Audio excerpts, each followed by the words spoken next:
नमस्कार। आकाशवाणी जयपुर अजमेर से प्रस्तुत हैं प्रादेशिक समाचार।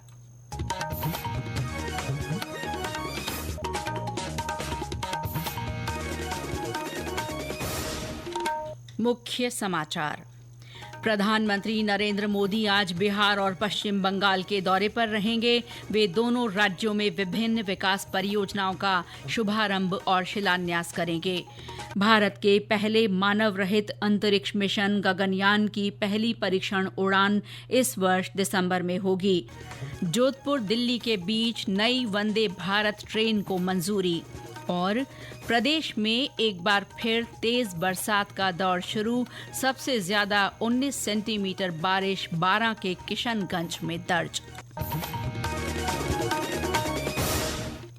समाचारों के साथ मैं शीला चावला और अब समाचार विस्तार से। प्रधानमंत्री नरेंद्र मोदी आज बिहार और पश्चिम बंगाल के दौरे पर रहेंगे। श्री मोदी बिहार के गया में लगभग 13,000 करोड़ रुपए मूल्य के विकास परियोजनाओं का शुभारंभ और शिलान्यास करेंगे। वे 2 रेलगाड़ियों को झंडी दिखाकर रवाना करेंगे और जनसभा को संबोधित करेंगे। पश्चिम बंगाल में प्रधानमंत्री आज शाम कोलकाता में नवनिर्मित खंडों पर मेट्रो ट्रेन सेवा का शुभारंभ करेंगे। इसके बाद वे कोलकाता में 5,200 करोड़ रुपए मूल्य से अधिक के विकास परियोजनाओं का शुभारंभ और शिलान्यास करेंगे। इस अवसर पर वे उपस्थित जनसमुदाय को संबोधित भी करेंगे। केंद्रीय संसदीय कार्य मंत्री किरेन रिजिजू ने कहा है कि संसद का मानसून सत्र देश और सरकार के लिए उपयोगी रहा। कल नई दिल्ली में सत्र समाप्त होने के बाद संसद भवन में मीडिया को संबोधित करते हुए श्री रिजिजू ने कहा कि मानसून सत्र के दौरान दोनों सदनों में कुल मिलाकर 15 विधेयक पारित हुए। श्री रिजिजू ने विपक्ष की आलोचना करते हुए कहा कि विरोध या असहमति व्यक्त करना अपने विचार व्यक्त करने का एक लोकतांत्रिक तरीका है, लेकिन संसद में सरकार को काम करने से रोकना और बाधा डालना अलोकतांत्रिक है।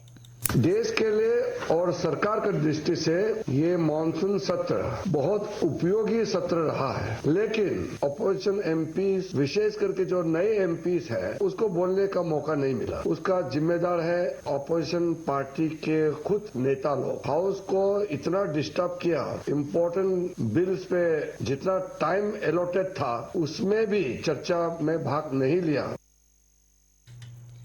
भारत के पहले मानव रहित अंतरिक्ष मिशन गगनयान की पहली परीक्षण उड़ान इस वर्ष दिसंबर में होगी।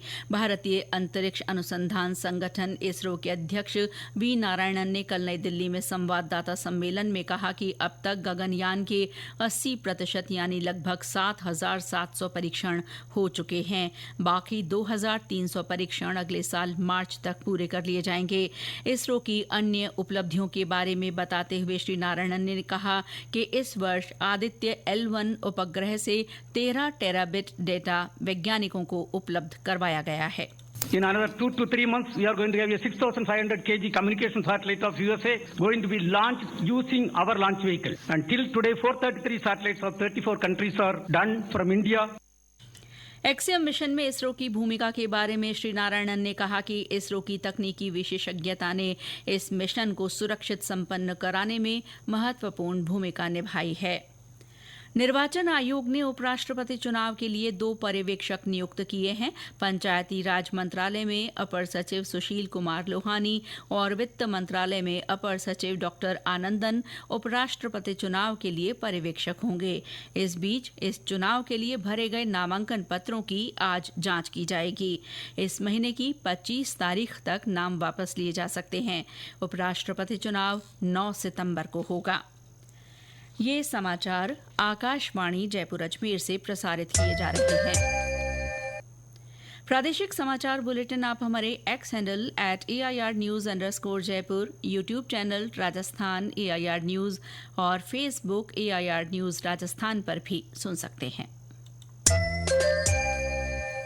केंद्रीय संस्कृति और पर्यटन मंत्री गजेंद्र सिंह शेखावत के प्रयासों से जोधपुर दिल्ली वंदे भारत ट्रेन के संचालन को मंजूरी मिल गई है। रेल मंत्री अश्विनी वैष्णव ने श्री शेखावत को पत्र भेजकर ये जानकारी दी। जोधपुर से दिल्ली के लिए नई वंदे भारत ट्रेन जयपुर से होकर जाएगी। श्री शेखावत ने कहा कि इस निर्णय से इस मार्ग के यात्रियों को बड़ी सौगात मिली है। श्री शेखावत ने इसके लिए प्रधानमंत्री नरेंद्र मोदी और रेल मंत्री का आभार जताया। इस बीच उप मुख्यमंत्री दया कुमारी ने कल नई दिल्ली में केंद्रीय रेल मंत्री अश्विनी वैष्णव से शिष्टाचार भेंट की। इस दौरान उन्होंने रेल मंत्री से पैलेस ऑन व्हील्स ट्रेन के ठहराव को और अधिक शहरों तक बढ़ाने का आग्रह किया। उन्होंने कहा कि इससे अधिक पर्यटक राज्य की समृद्ध सांस्कृतिक विरासत से जुड़ सकेंगे।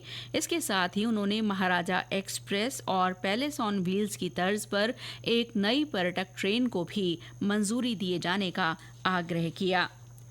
मुख्यमंत्री भजनलाल शर्मा ने कल विधानसभा अध्यक्ष वासुदेव देवनानी से उनके सरकारी आवास पर मुलाकात की। श्री देवनानी और श्री शर्मा की मुलाकात 1 घंटे से भी अधिक समय तक चली। विधानसभा अध्यक्ष और मुख्यमंत्री ने 16वीं विधानसभा के चौथे सत्र से संबंधित विभिन्न विधायी कार्यों और राज्य से संबंधित विकास योजनाओं के बारे में चर्चा की। ये मुलाकात सत्र से पहले परंपरा अनुसार शिष्टाचार भेंट थी। प्रदेश में विभिन्न स्थानों पर एक बार फिर तेज बारिश का दौर शुरू हो गया है। कल पाली, जालौर और बारां में अच्छी बारिश हुई। सबसे ज्यादा 19 सेंटीमीटर बरसात बारां के किशनगंज में दर्ज की गई। तेज बारिश के चलते बारां जिला कलेक्टर ने आज स्कूलों में अवकाश घोषित कर दिया है। वहां नदी नालों में उफान आ जाने से वाहन चालकों सहित विद्यार्थियों को भी परेशानी का सामना करना पड़ा। और ब्यौरा हमारे संवाददाता से। जिले में कई जगह बारिश हुई, इससे नदी नालों में उफान आ गया। देवरी कस्बे में पलको नदी में उफान आने से स्कूल गए बच्चे दूसरी छोर पर फंस गए, जिन्हें ट्रैक्टर में बिठाकर बाहर निकाला गया। केलवाड़ा क्षेत्र में भारी बारिश के कारण इलाके के रास्ते बंद हो गए। नेशनल हाईवे 27 पर पानी भरने से रास्ता बंद हो गया। ऐसे में कई कॉलेज छात्र परीक्षा देने तक नहीं पहुंच सके। आज सुबह से ही झमाझम बारिश का दौर जारी है। बारिश के चलते जिला कलेक्टर रोहिता सिंह तोमर ने शुक्रवार को स्कूलों में अवकाश घोषित कर दिया है। लक्ष्मीचंद नागर, आकाशवाणी समाचार, बारां। तेज बारिश के चलते पाली के केसूली, गजनई और राजपुरा सहित सादड़ी बांध पर एक बार फिर चादर चल गई है। बाड़मेर, सिरोही, भीलवाड़ा, करौली, बालोतरा में कल से ही रुक रुक कर बारिश हो रही है। बारिश के कारण डूंगरपुर के बेणेश्वर धाम पर लोगों की आवाजाही बंद हो गई है। अजमेर के आनासागर झील का जलस्तर बढ़ने से प्रशासन ने 3 चैनल गेट 1.5 फुट तक खोलकर पानी की निकासी शुरू कर दी है। सवाई माधोपुर के आसपास के इलाकों में जल भराव के चलते जनजीवन पर असर पड़ा है। जयपुर में भी कल रुक रुक कर बरसात होने से लोगों को उमस से राहत मिली। इस बीच मौसम विभाग ने आगामी 3-4 दिन दक्षिणी और दक्षिण पूर्वी भागों में कहीं कहीं भारी, अति भारी बारिश की गतिविधियां जारी रहने की संभावना जताई है। जोधपुर, बीकानेर संभाग के कुछ हिस्सों में भी 29 अगस्त तक बारिश की गतिविधियों में बढ़ोतरी होने के आसार हैं। विभाग ने आज टोंक, सवाई माधोपुर, बूंदी, कोटा, भीलवाड़ा, चित्तौड़गढ़, जयपुर, दौसा और अजमेर जिले के लिए ऑरेंज अलर्ट जारी किया है। जोधपुर के डॉक्टर सर्वपल्ली राधाकृष्णन राजस्थान आयुर्वेद विश्वविद्यालय में प्रदेश की पहली उच्च गुणवत्ता की ड्रग टेस्टिंग लेबोरेटरी स्थापित हो गई है। हमारे संवाददाता ने बताया कि इस लेबोरेटरी के लिए लगभग 6.5 करोड़ रुपए के उपकरण और मशीनें मंगवाई गई हैं। विश्वविद्यालय में आई कई मशीनों की मदद से आयुर्वेदिक दवाइयां मसलन भस्म की माइक्रो लेवल पर जांच हो सकेगी। कोई भी रॉ मटेरियल जांचा जा सकेगा। कोई दवाई कितनी कारगर होगी इसका पता चलेगा। किसी दवाई में न्यूनतम स्तर पर क्या मानक होने चाहिए उसका प्रमाण पत्र भी दिया जा सकेगा। यहाँ से टेस्टिंग के बाद दवाई फुल प्रूफ मानी जाएगी। DRL से हर्बल मेडिसिन की जाँच के अलावा रिसर्च को भी काफी बढ़ावा मिलेगा। रामेश्वर बेड़ा, आकाशवाणी समाचार, जोधपुर। और अंत में मुख्य समाचार एक बार फिर। प्रधानमंत्री नरेंद्र मोदी आज बिहार और पश्चिम बंगाल के दौरे पर रहेंगे। वे दोनों राज्यों में विभिन्न विकास परियोजनाओं का शुभारंभ और शिलान्यास करेंगे।